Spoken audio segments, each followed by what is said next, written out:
Bleed is a game from a guy in Toronto by the name of Ian Campbell. His company's called Boot Disc Revolution. And it's about a young woman who wants to become the greatest superhero on the planet. And she has a method for going about it. You're given a pistol to start out with, and there's a game store where you can purchase upgrades or new weapons based on how many points you've earned in prior levels. I've purchased so far a revolver with bouncing bullets and a rocket launcher, and we'll see those in a bit. Let's check out this katana too. So we're going to start off with the easy level that'll let me actually talk while I play. So storm the opulent manor and take out Guppy, the slug-like 6th best hero of all time. So this young woman wants to be a hero, and her method for going about it is to kill the other heroes, which doesn't make any sense. But I don't like this.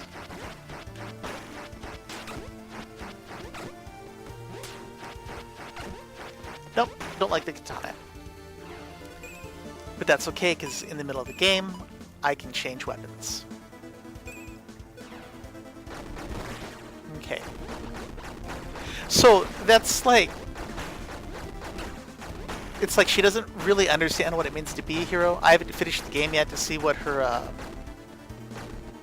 you know, if there's, you know, other morality going on in here. Like maybe the heroes have all gotten too lazy and they're not doing heroic things anymore. You know, kind of like a booster gold kind of idea.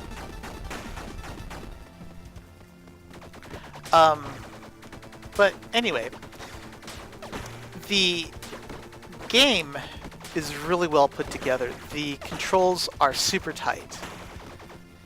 Almost any time I get hit in this game, I always know where I screwed up and why I screwed up, and pretty much, yes, it's my fault. I never fight with the controls. I fight more with my own reaction time, which is bad.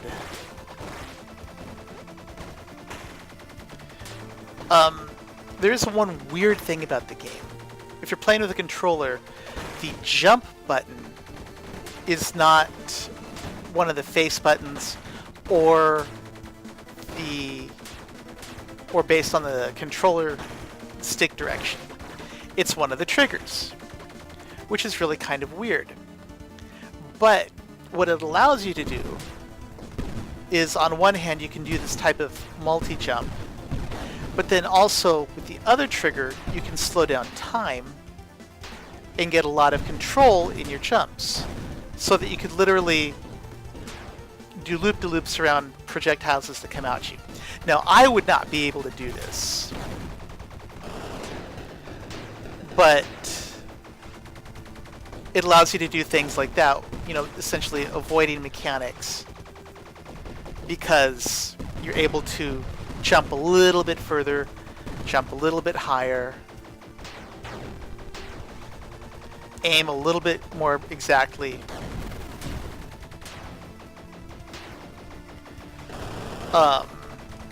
And basically there's that. Now, as far as the scoring mechanic, if you notice, I have a letter grade of C at the moment, and it does go up to S. Every time you get hit, you get knocked back a couple letter grades, and it's basically a, you know, a style bonus that you might be familiar with in a whole bunch of other games that names I don't know, like I guess Devil May Cry or some other stuff.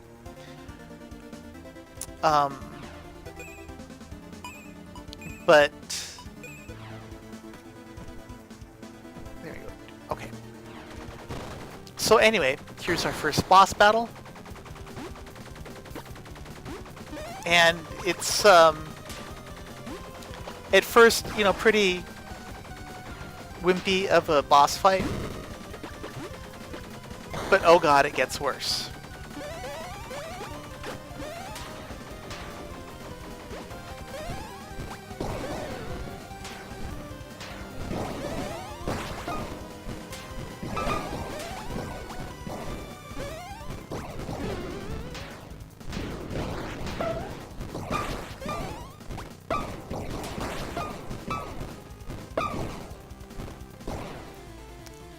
And there you go. So the mechanics are really, really nice. And it's very well put together.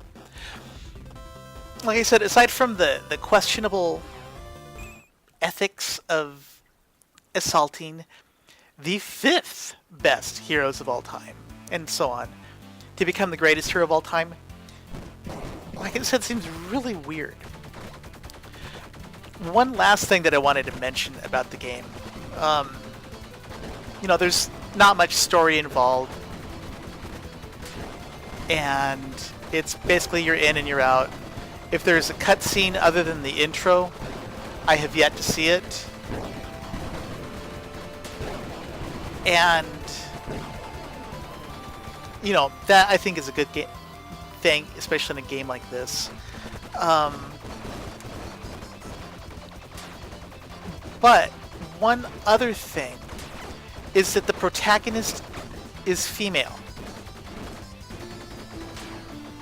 And as far as I've gotten in the game, it is almost never mentioned. In fact, I think that the only time that you really, I guess, would notice that the character is female is any time that there's a she used instead of a he. There's almost no mention made of it, and it's like it doesn't matter. And I think that for gaming, it's actually important. I mean, it really shouldn't matter what people are when they're playing a game. It's like, yeah, it's a guy playing a game, girl playing a game. It's a guy in the game, it's a guy not in the game. And I think that type of lack of dialogue, so to speak, is important for, gender relations in games to move on.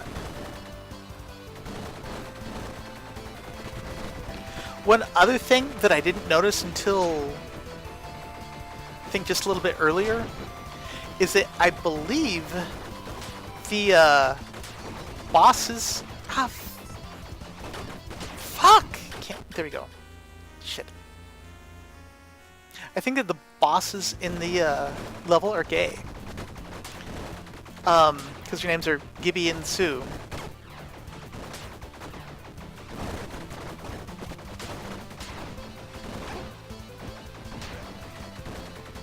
And they are described as red-hot lovers.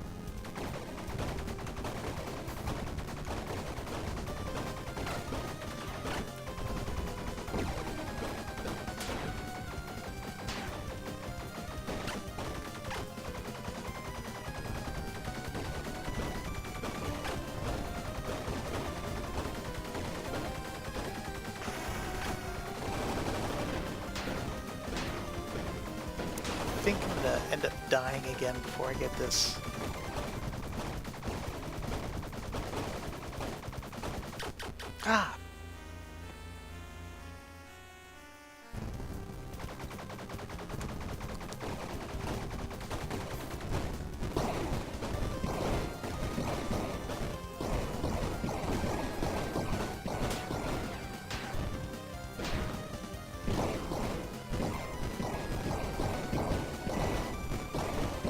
One other thing is that the attacks, if you're paying attention, are very well telegraphed, which is part of why, like I said, in this game, if you die, it's your fault. You're just not noticing or paying attention. There are a lot of audio cues.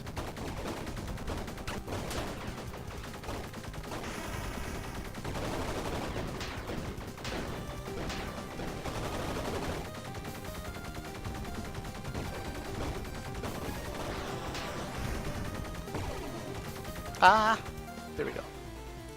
So, there's the first two levels. I won't do the third one, because that one's much harder.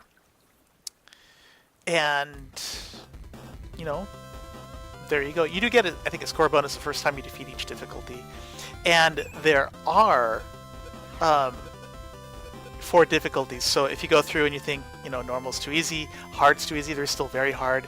And very hard will be very, very hard.